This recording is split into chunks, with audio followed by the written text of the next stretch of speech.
Et bonjour à tous, nous sommes le mercredi 12 décembre, alors c'est parti sur le Bitcoin. Il ne se passe rien, voilà. Ça me fait penser à un sketch des inconnus. Hey, chef, chef, oui, que se passe-t-il? Il y a rien. J'ai beau regarder partout, il y a rien. Voilà, ça me fait penser à ça. Donc il y a rien. Allez, salut. Non, alors bon, non, c'est vrai qu'il n'y a pas grand-chose, grand-chose. On va juste reprendre par rapport à ce que l'on disait hier, à savoir que ce support devrait jouer. En cas de baisse, théoriquement, on n'est pas censé descendre en dessous des 3200, 3240. Si c'est le cas, on partirait plus bas pour une vague qui serait beaucoup plus grande. Donc, vous vous souvenez, on avait mis en daily et on s'était dit que si jamais on repartait vers le bas, ben ici, en fait, au lieu d'avoir un 2 3 on n'aurait que un 2 une troisième comme ça et une quatrième qui viendrait après. Donc ça, c'est une hypothèse en daily. Maintenant, les indicateurs ne nous montrent pas réellement ça. On a été chercher plusieurs fois la zone de survente ici en bas. Et on est censé partir chercher un plus haut. Ok. Espérons que ça se passe comme ça. On voit la MACD ici qui est en train d'essayer de rechercher son signal. On voit le D qui est en train de bien remonter. Et le RSI qui théoriquement ne va pas retourner en survente. Il vient juste tester ici au niveau des 20 pour faire peur. Et ensuite il remonte là-haut. S'il remonte là-haut, ça doit correspondre obligatoirement à aller au moins rechercher. Alors si on regarde ici, bon on était là-haut, donc ça m'étonnerait qu'on y arrive. Mais quand on remonte ici, il faut au moins qu'on aille chercher cette zone-là, cette zone des 4000. Parce que si on ne va pas retrouver cette zone des 4000, ça veut dire qu'on aura une grosse divergence baissière. C'est-à-dire qu'en gros, quand le RSI ici remonte chercher le surachat, si on est que là, on prendra ici, on tracera un trait droit et on verra que ça correspondra ici à un trait qui fait comme ça. Donc ça fait grosse divergence baissière, c'est-à-dire que le RSI a beau retourner taper le surachat et créer donc des nouveaux plus hauts dans le RSI, on ne crée pas pour autant de nouveaux plus hauts sur le cours. Et donc ça, c'est la définition d'une divergence baissière. Les divergences baissières se prennent par le haut et les divergences haussières se prennent par le bas. Donc par exemple, si on prend ça et ça, bon, c'est pas vraiment une diff parce que là on a une petite différence quoi. Mais de là à là, là ici, en théorie, c'est divergence baissière. Maintenant, est-ce que cette baissière-là, c'est la dernière et entame une haussière? Je sais pas trop. En moins de divergence, je suis pas spécialisé. Mais je regarde juste ce qui se présente ici. Donc, en toute logique, en daily, on garde ce scénario-là. On est censé remonter ici. La MACD est censée franchir. On est censé se faire une belle session de rattrapage jusqu'à la fin de la semaine, voire peut-être même le début de la semaine prochaine. Mais moi, j'aimerais vraiment bien que d'ici, vous voyez là, c'est 12, 13, 14, 15. On va le dire, ouais, peut-être à peu près là, hein. Un truc comme ça ferait 17, 18. Là, on est le mercredi 12, 13, 14, 15, 16, 17, 18. Ça ferait début de semaine prochaine. Ça ferait mardi, mercredi prochain. On devrait réussir à aller taper ce surachat. Ça nous laisse quand même une semaine de progression, hein. Donc, on peut très bien remonter plus haut. Là, ça serait pas mal, hein. Ça serait vraiment une reprise. Mais encore une fois, si lorsqu'on va chercher le surachat, on se retrouve pas très haut, ça sera pas très bon signe. Voilà pour ça. Ensuite, il n'y a pas grand-chose d'autre à ajouter, très sincèrement. On attend de voir la confirmation du scénario que l'on a évoqué depuis lundi, à savoir ici une petite compression sur cette zone-là pour avoir un rebond ici et aller rechercher cette zone ici. Donc d'ailleurs, ben, elle était prévue pour le 18, donc pourquoi pas 18, ça correspondrait à ça. Au final, on n'est pas trop mal dans cette prévision-là. Pour l'Ethereum, pas trop de changements, on reste au 89, donc ça bouge pas beaucoup. Même scénar, hein, si le BTC remonte, si le TH remonte et toutes les autres sont censés remonter également. Euh, donc là aujourd'hui, qu'est-ce qu'on va faire? Donc voilà, ça c'est le scénar. On est censé ici remonter, se chercher cette zone ici, à 5100, 5200, se faire un petit rejet et ici aller chercher le plus bas. Le plus bas qui serait cette fois là. Donc là, on est quand même janvier. Là, on a passé Noël, on est début janvier. Pouf, mauvaise nouvelle. On repart ici chercher un plus bas, on serait à 2008. Et là, on pourrait aller chercher 2008, ça serait crédible. Et ensuite, vraiment remonter. On serait ici début février. Ce qui correspond à plusieurs analyses qui ont été faites, à savoir qu'à partir de février, le Bitcoin devrait vraiment remonter euh, et devrait avoir touché son plus bas. Donc, quand on regarde comme ça grossièrement, on aurait un plus bas ici à 2008. Voilà. Alors, est-ce que c'est vraiment plus bas après, sinon, le 1008, il est ici. Si on le garde là, ça voudrait dire une très longue traversée du désert que l'on n'aurait pas encore faite. Et là, une baisse ici pour aller choper le 1008. Un petit peu ce qu'ils nous ont fait cet été, en gros, à savoir ça, cette merde là. Ça, c'est cet été. Normalement, d'ici, on était censé faire une petite correction et là, pouf, redescendre, taper ici.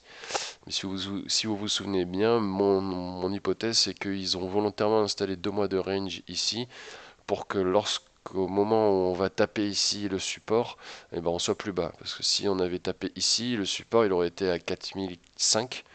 Le fait de l'avoir tapé ici, on est quand même tombé à 3005. Donc ils ont pu décaler de 1000 euros, 1000 dollars. Donc là, ça pourrait être le même principe, à savoir qu'on essaie d'aller rechercher le haut ici, mais peut-être qu'on n'y arrivera pas, peut-être qu'on va faire comme ça par exemple, hein. Petite remontée là, juste là, on va peut-être refaire ça en fait. C'est-à-dire là, on devrait remonter ici sans aller taper la résie. Donc on pourrait monter juste au 4008, 4009, peut-être frôler les 5000 ou sur une mèche comme ça.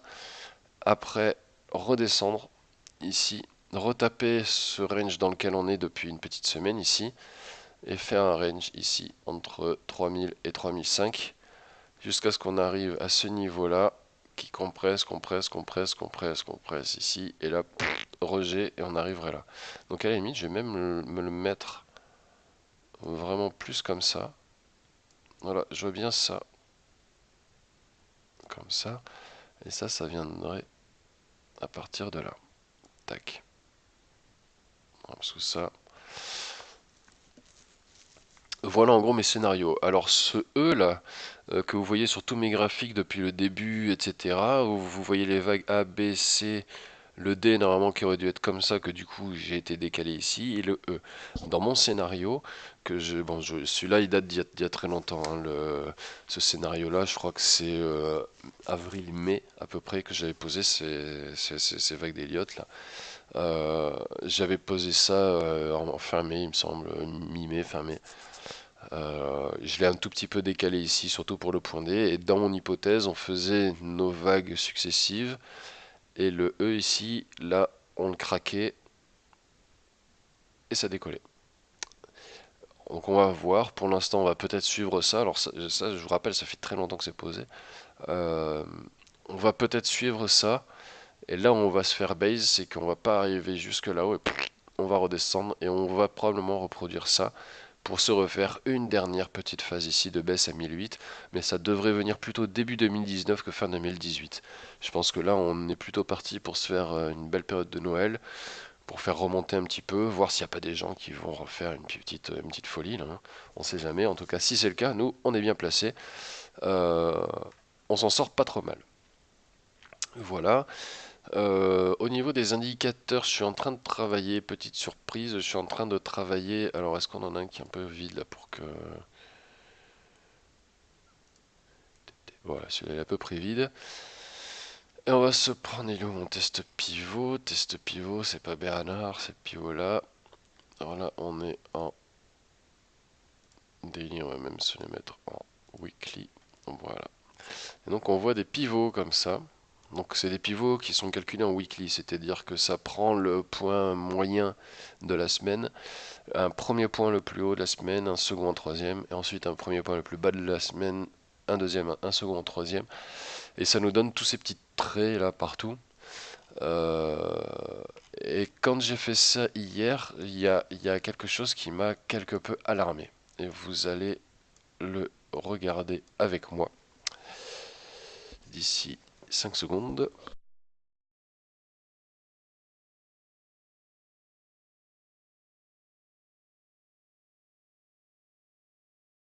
Voilà, alors exception faite de cette mèche là qui fausse tout, vous voyez, ça nous donne ce gros décalage, donc c'est forcément décalé d'une semaine du coup, hein, parce que ça attend la fin de la semaine ici pour calculer ça. Donc on retrouve la retranscription de cette barre ici. Bon, cette barre là, on va peut-être pas trop en tenir compte. On va se mettre là, bim, ok. Donc là, nous sommes en 2016, 2015, décembre 2015. Et regardez bien, il y a de très rares cas où on sort de ces pivots-là. C'est-à-dire que là, on va toucher le bas, ça remonte un petit peu, on reste ici, on va toucher le vert. Quand on touche le vert, il faut voir comment ça se décale, ça s'agrandit, donc ça laisse une potentialité pour remonter chercher là.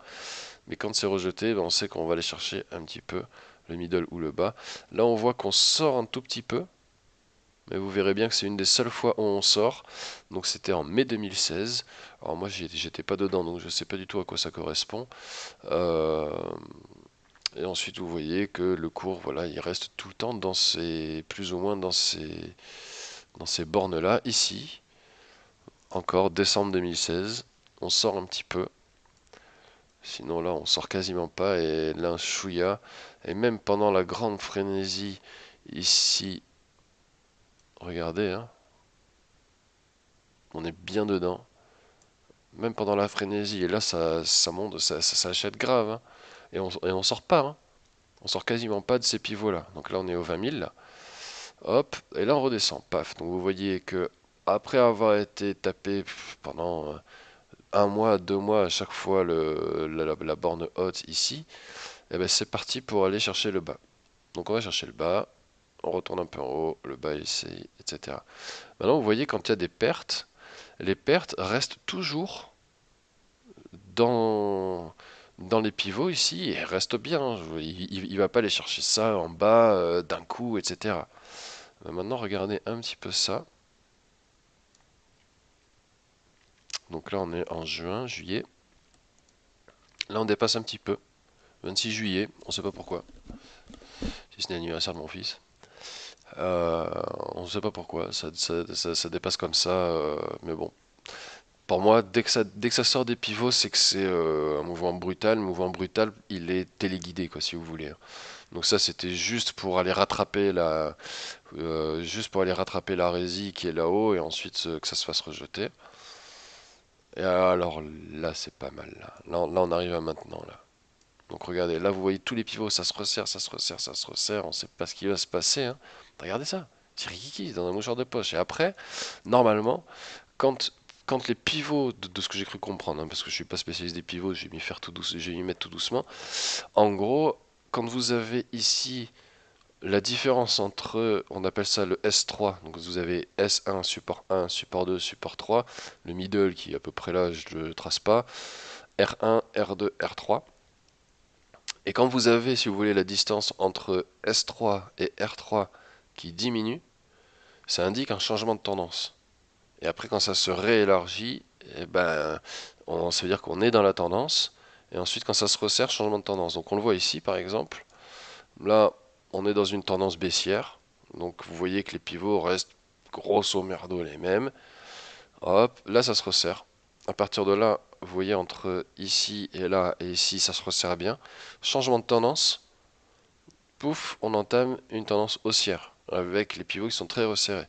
Et dès que ça se réélargit, poum, rechangement de tendance par le bas. Ça se resserre. Ici, changement de tendance. Boum, ça dégage. Là, ça se resserre. Normalement, changement de tendance. Vous voyez comme ça se resserre là?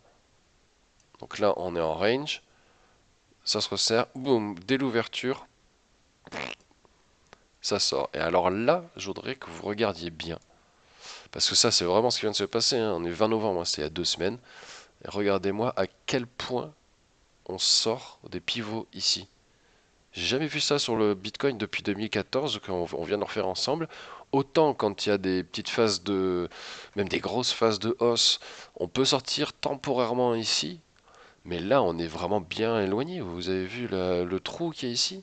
Et là, c'est ça descend, mais très régulièrement, et jusqu'à ce que ça doive descendre, quoi. Je veux dire, enfin, je sais pas comment expliquer ça, quoi. Mais là, ça va retrouver S3. Et une fois que ça S3, boum. Là, on retrouve le middle, quoi. Donc c'est très bizarre ce mouvement qui s'est passé. Ça va à l'encontre des calculs. Ça aurait dû, en théorie, en fait, comme c'est resserré ici, ça aurait dû aller taper ici. Ça aurait dû se réélargir encore. Comme ça va taper encore S3. Et là, ça se réélargit. Et là, c'est cohérent. Là, on retrouve S3, donc phase grave. Donc quand on est à S3, généralement, c'est censé remonter. Mais bon, là, ça s'est réélargi et ça repart en bas. Donc là, vous voyez que les pivots se resserrent. On vient de faire du coup une tendance baissière. On voit que les pivots se resserrent. Ceux qui vont bientôt sortir là de pivots sont encore bien plus resserrés. Donc je pense que là, on va installer le changement de tendance. Donc c'est bien, ça fait nos affaires, ça correspond bien ici au changement de tendance qu'on va observer, à savoir qu'on devrait remonter ici.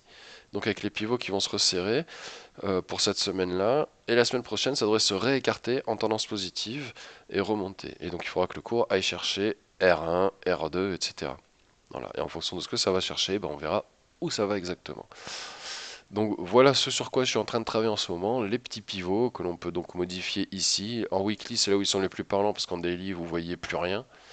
Hein. Si on prend les pivots daily, là on voit qu'on est très serré, qu'on va faire le changement de tendance ici. Hein, vous voyez, on a bien accéléré ici, on a bien été chercher le bas, ça se resserre. Changement de tendance, ça remonte, ça se réélargit, donc on va aller chercher ça. Pour moi, c'est quasiment sûr qu'on va chercher les 5000 d'ici la fin de semaine, début de semaine prochaine. Même les pivots que je viens de rajouter, là, sur lesquels je suis en train de travailler, vont dans ce sens. Voilà, donc je pense que ce support-là est bon. Il n'a pas été, il n'a pas été franchi pour l'instant. Et je pense très sincèrement qu'on est plutôt bien parti. Donc en 4 heures maintenant, on a bien tapé notre bail ici. On est en train d'aller chercher la zone de surachat. Mais regardez, on n'est pas très très haut. Hein. Bon, on est en 4 heures. Hein. Donc en 4 heures, ça c'est énormément de volume. Hein. Ça correspond à beaucoup de volume ici. Mais si vous regardez par rapport au début de semaine, donc là on était hier, on se demandait si on n'avait pas recroisé ici, auquel cas ça partirait vers le bas, ce serait pas cool. Mais non, hop, petite réaction, et là on serait en train de remonter. Ça va avec le RSI, donc pouf, aujourd'hui ça devrait être une belle journée. Allez, c'est la journée qu'on attend depuis lundi, et depuis lundi, ben, ça fait pas grand chose, hein, très sincèrement. On est là, pas beaucoup de mouvements, donc on espère enfin avoir cette putain de montée là, pour que le cours aille se taper. Là en gros, on va avoir le R1 ici. R2 qui va être là. Donc je pense que le cours va au moins aller se choper R1 dans un premier temps pour le premier mouvement. Donc on va retourner, ça serait bien qu'on retourne au 4005. Semaine prochaine, il continue de remonter. Il va aller se choper R2 vers ici, 5004, 5005 et je pense que ça sera le max et après on va redescendre. On verra ce que ça donne. Hein. Peut-être que je me trompe et peut-être qu'on va se faire beaucoup mieux à ce moment-là. Tant mieux, mais je suis pas sûr que ça se passe comme ça. Voilà, on va pas se faire les autres halts parce que ça sert à rien. Bon, en ce moment, c'est plutôt BTC qui va driver le tout. Voilà, c'était surtout pour vous montrer un petit peu les pivots sur lesquels je suis en train de travailler, voir qu'ils sont en train de bien se resserrer. Un resserrement des pivots, c'est un changement de tendance. On sort d'une putain de grosse tendance baissière depuis plus d'un mois. Ce changement de tendance devrait être une belle remontée ici. Voilà, il n'y a plus qu'à. Donc espérons que ça se produise comme ça. Alors regardez ici, c'est joli ça. Merde, pas ça. Voilà, là c'est joli, on est en train visiblement de remonter. Le dé qui va remonter, MACD buy, best buy ici. Allez go, on y croit. Ça remonte. Voilà tout. En 1 heure ça donne quoi? En 1 heure on a été se taper, tiens, 2 fois le sel quand même. Hein. C'est assez, assez gros. Et qu'est-ce que ça représente là? Ah oui, ah oui, bah, avec les pivots, oui, forcément. Alors ça, le problème des pivots, c'est que ça fait un peu n'importe quoi. Donc d'ailleurs, je vais le virer. Maintenant qu'on a la tendance générale du pivot, on va se remettre le EMA Strat en auto. Voilà, c'est plus logique.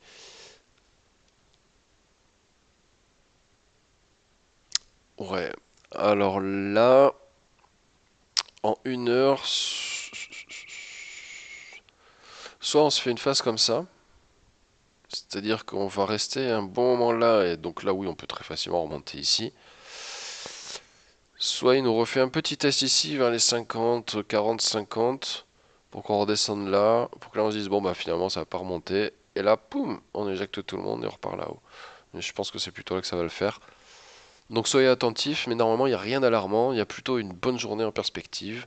Et si c'est pas le cas, eh ben je vous le ferai savoir. Et encore une fois, vous n'hésitez pas à venir poster vos ressentis, vos plans entre guillemets, vos graphes, vos idées, comme on dit, sur l'évolution du Bitcoin, de l'Ether ou d'autres monnaies. Et à ce moment-là, ben on pourra tous discuter ensemble. Donc vous pouvez le faire soit à la suite de ce commentaire, de cette vidéo. Bon là c'est plus pour des commentaires, pour poser des questions ou autre. Et pour les screens, tout ça, je vous invite à venir les poster ici, Crypto AT Signaux. Vous avez tous les liens dans la description de la vidéo d'aujourd'hui. Et voilà, bah écoutez, on espère que ça va se concrétiser. Faut quand même surveiller. Ouais, mais regardez, on a encore la marge. Ouais, c'est pas impossible que ça fasse un truc comme ça, que ça revienne là, que ça remonte ici en 3-4 heures. Je le sens bien comme ça, ce qui veut dire qu'en 1 heure ou quoi, là ça correspond à redescendre ici, mais on devra avoir une divergence haussière du coup entre le point qu'on va avoir là et le nouveau point qu'on va avoir là, on va avoir deux plus bas. Ce plus bas là, il correspond à ce point là quand même, c'est pas négligeable. Et en redescendant ici, même dans l'hypothèse où on se retrouverait ici, on aurait du coup une belle divergence haussière qui justifie le cours qui remonte. Donc moi je suis vraiment pas inquiet. On va franchir ça, on va se faire une pastille verte ici. On va refranchir ça, on va se faire une deuxième pastille verte, on va avoir une petite correction là et après ça remonte. Allez, je le sens comme ça, vous aussi? Good. Allez, on vérifie dans la journée si c'est bien ce qui se passe et j'essaierai de faire une vidéo sûrement demain. Voilà. Allez, passez une bonne journée en espérant que l'on gagne du pognon aujourd'hui. Et à toutes. Ciao ciao.